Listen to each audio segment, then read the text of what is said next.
Hi, I'm Stella Chen. Have you ever trusted someone completely, only to find out they were lying to you the entire time? How I fought back and turned the tables on those who tried to ruin me. Being a cybersecurity analyst wasn't just a job, it was my superpower. By 28, I had already developed security protocols that made me a rising star at TechGuard Solutions. Life was intense but rewarding, until a tech conference in Seattle changed everything. Hey, Stella, killer presentation on quantum encryption. You handled those tough questions like a pro. Thanks, I just spoke from experience. After stopping so many breaches, you learn a thing or two. That's how I met Mike Harrison. He was a charming sports commentator who said he was covering the tech sports segment. His warm brown eyes and genuine interest in my work were refreshing, or so I thought. You really have a gift for making complex tech sound so simple. We need more people like you in this industry. Our romance took off like a whirlwind. Coffee dates turned into dinners, and soon I was meeting his family. Sandra, Mike's mother, ran a PR firm and welcomed me with open arms. Darling, you're exactly what this family needs, brains and beauty. We must have you over for Sunday dinner every week.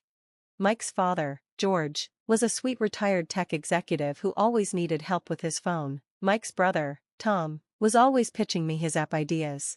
Sis, what do you think about this new security feature I'm working on?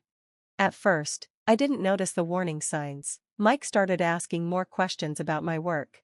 Babe, tell me more about that new protocol you're developing. I love hearing about your day. 6 months into our marriage, I found out I was pregnant, but Mike's reaction surprised me. That's great, honey. So, how long will you be on maternity leave? Later, my colleague Aisha tried to warn me. Stella, I don't want to pry, but yesterday I saw Mike near your laptop when you were in a meeting. He was taking pictures of your screen. I laughed it off. He probably just saw something funny I was reading. Then came a call from Rachel, a close friend. Stella, I have to tell you something about Sandra. My firm worked a case last year where several tech companies had information leaks after working with her PR firm. Rachel, I know you mean well, but they're my family now. You don't know them like I do. Just be careful, Stella. Perfect families often hide the biggest secrets. I hung up, annoyed at Rachel's suspicions, but later that evening, sitting in my home office, I saw an alert about unauthorized access attempts on my work server. A chill ran down my spine. What if I'd married into a family of wolves in sheep's clothing? Looking back now, I should have seen the signs, but love has a way of blinding even the smartest minds. Little did they know, they had picked the wrong woman to deceive. That night, at 2 a.m., my quiet office was filled with the hum of my computer. Something felt off. More system alerts popped up. Multiple access attempts from unknown IP addresses? Amateur move, guys. I quickly checked the patterns. They matched our competitor's signature. My hands flew across the keyboard as I traced the source. That's when I found it, sophisticated spyware, hidden deep in my personal devices. My heart raced as the realization hit me. It had been there, since the very beginning. When I first met Mike, I never imagined the truth I'd uncover. A notification lit up my phone. It was a message from Mike to Sandra, accidentally sent to me. Mom, I got the latest protocols. Once the baby comes, we'll have weeks while she's on leave to launch everything. My world stopped, hands shaking. I searched through Mike's gym bag and found a hidden burner phone. The messages were endless, detailed plans, cold calculations, all about stealing my work. Perfect timing with the pregnancy. She'll be too distracted to notice anything. Make sure to grab everything before she implements the new firewall next week. The timestamps went back before our first date. This wasn't just betrayal. Sandra, Mike's mother, had orchestrated a strategic attack. Her PR firm wasn't simply working for our biggest competitor, she was their secret weapon, using my husband to infiltrate my company. Suddenly, a sharp pain shot through my abdomen. No, not now. I looked at the calendar. 3 weeks early. Another contraction hit me, harder this time. From downstairs, I heard the football game blaring. Mike, I screamed, I need help, the baby's coming. No response, only the roar of the crowd. I staggered toward the stairs, clutching my phone for support. That's when I heard Sandra's voice drift up from below. Did you get that last file? Almost done, Mike replied casually. Just need to transfer the encryption keys. She won't suspect anything, she's too busy being the perfect little wife and mother. Another contraction brought me to my knees. With shaking hands, I dialed 911. Please, I'm in labor, my husband, he's stealing everything. I called Aisha next. Something's wrong, Aisha, the baby, they're stealing everything. I'm on my way, Stella, don't move. The sound of sirens finally caught Mike's attention. He rushed up the stairs, putting on his mask of concern. Why didn't you call me, babe? I would have helped.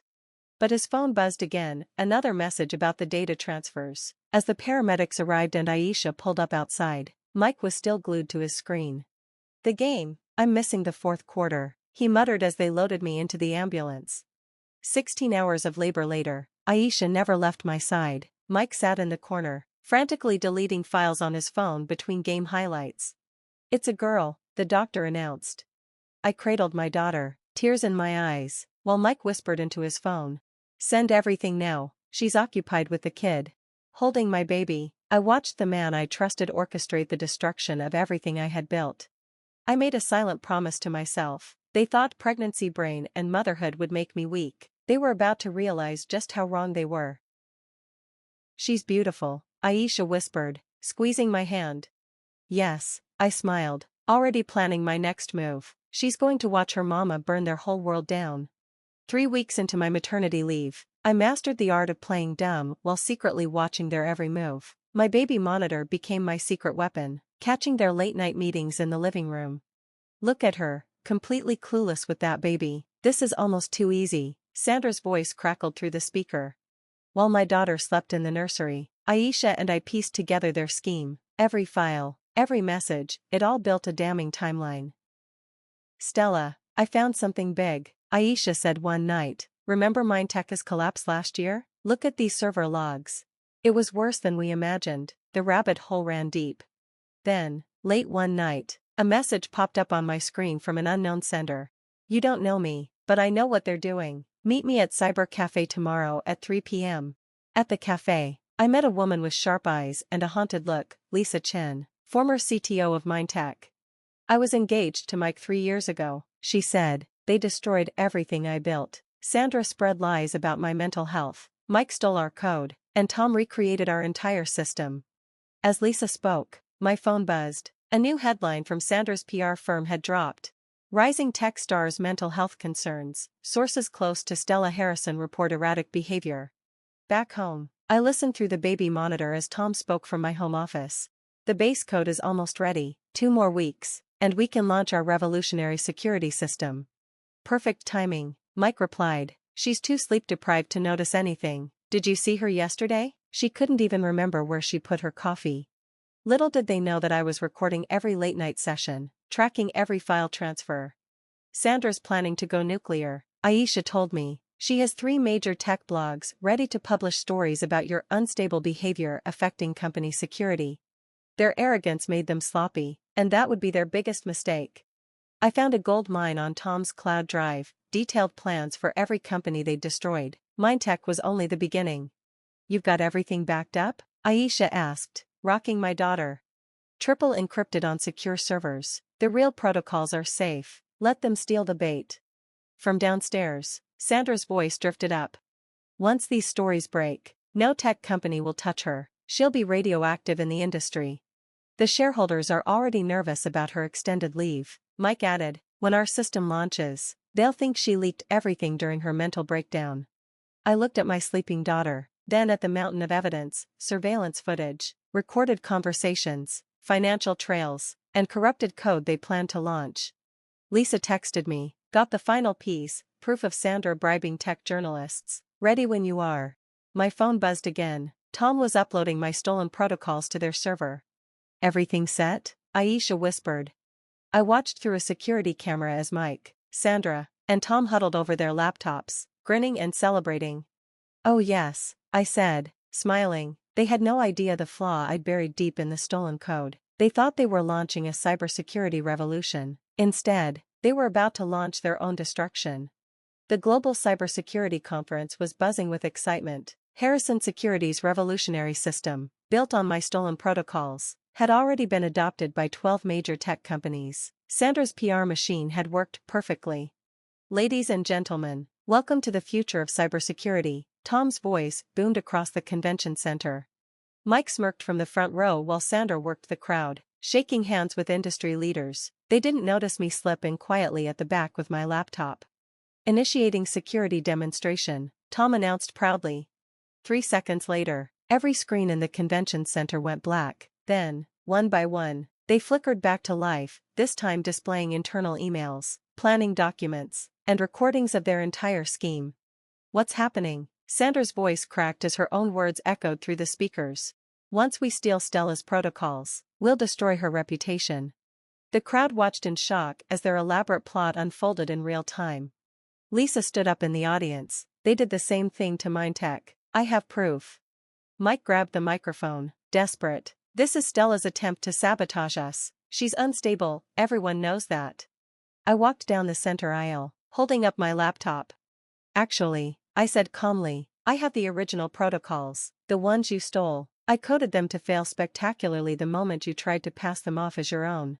Chaos erupted. Company executives realized their systems were compromised. Tom tried to escape, but security blocked the exits. Sandra's phone rang nonstop as clients began terminating contracts. Mike lunged toward me, furious. You ruined everything. I held up my phone and played the recording of him plotting the theft while I was in labor. No, I replied, you did that all by yourself. Within hours, the tech world imploded. Harrison Securities faced multiple lawsuits. Mike's network fired him live on air. Sandra's PR firm collapsed as clients fled. 6 months later, I stood on the same stage, accepting the Innovation in Cybersecurity Award. My daughter sat in Aisha's lap, watching me proudly. As I delivered the keynote speech on integrity in tech, I shared a simple truth. Sometimes the biggest threats aren't in the code, they're the people we trust the most.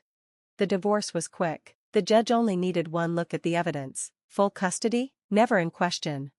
Building my new firm was a victory, but watching karma destroy them was even sweeter. My inbox pinged, another apology email from Mike. Without a second thought, I clicked delete. My attention shifted to my daughter, happily playing with the Innovator of the Year trophy on my desk.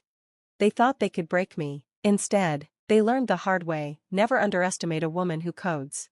What would you have done if your entire marriage turned out to be a lie, revealed while you were in labor? Would you have confronted them right away, or played the long game, like I did, to gather evidence? It's moments like these, when you realize someone manipulated your deepest relationships to destroy everything you've built, that you truly understand who you are. Some people say I should have shown mercy when they begged for forgiveness, but I believe some betrayals cut too deep for second chances. What do you think? Was my revenge too harsh, or did they get exactly what they deserved? Share your thoughts in the comments below. If you enjoyed my story of survival and justice served, don't forget to like and subscribe for more real-life stories. Trust me, you won't want to miss what's coming next.